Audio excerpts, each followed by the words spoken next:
Tahukah Anda tentang Sungai Mendidih Amazon?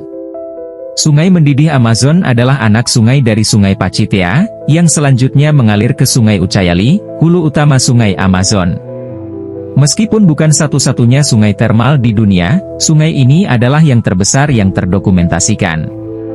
Meskipun seluruh sistem sungai sekitar 9 km, 5,6 mil, 6,24 km, 3,9 mil, bagian bawah Sungai Mendidih adalah air panas.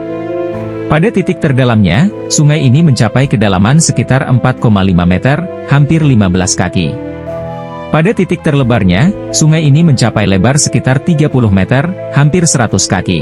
Di hulunya, sebagai aliran sungai kecil yang dingin di hutan, suhu airnya adalah suhu sekitar 27 Celcius, sekitar 80 Fahrenheit.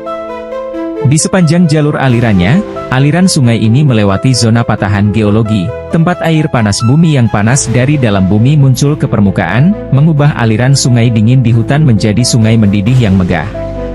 Suhu terpanas yang pernah diukur di Sungai Mendidih adalah sumber air panas pada suhu 99,1 Celcius, 210 Fahrenheit. Suhu rata-rata sungai terpanas yang pernah tercatat hampir mencapai 95 Celcius, 203 Fahrenheit.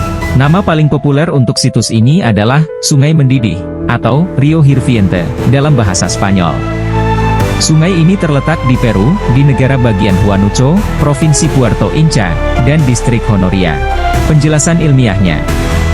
Andres Russo adalah seorang ahli geosains, konservasionis, penulis, komunikator sains, dan pendidik, yang menjadi ilmuwan pertama yang diberi izin untuk mempelajari Sungai Mendidih Amazon pada tahun 2011.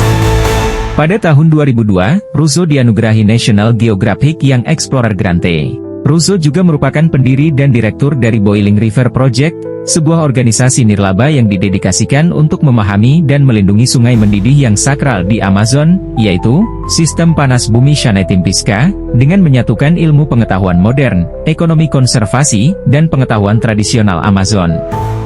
Seorang ilmuwan panas bumi Andres Russo, telah menyelidiki sumber panas tersebut. Awalnya, ia mempelajarinya dari kakeknya saat masih kecil.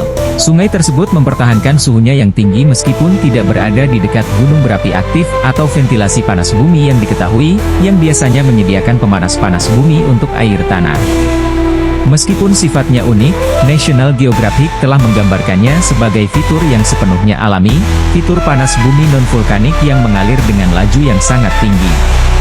Teori yang dominan untuk sumber panas ini adalah dari gradien panas bumi-bumi, yaitu laju perubahan suhu sehubungan dengan peningkatan kedalaman di interior bumi. Sebagai aturan umum, suhu kerak meningkat seiring dengan kedalaman karena aliran panas dari mantel yang jauh lebih panas, jauh dari batas lempeng tektonik.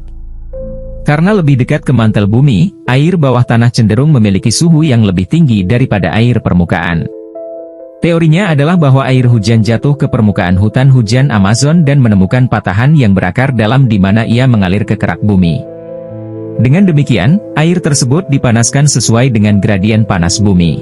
Air tersebut kemudian kemungkinan dialirkan ke permukaan bumi melalui mata air panas yang berasal dari patahan yang berfungsi memanaskan sungai di sepanjang bentangannya.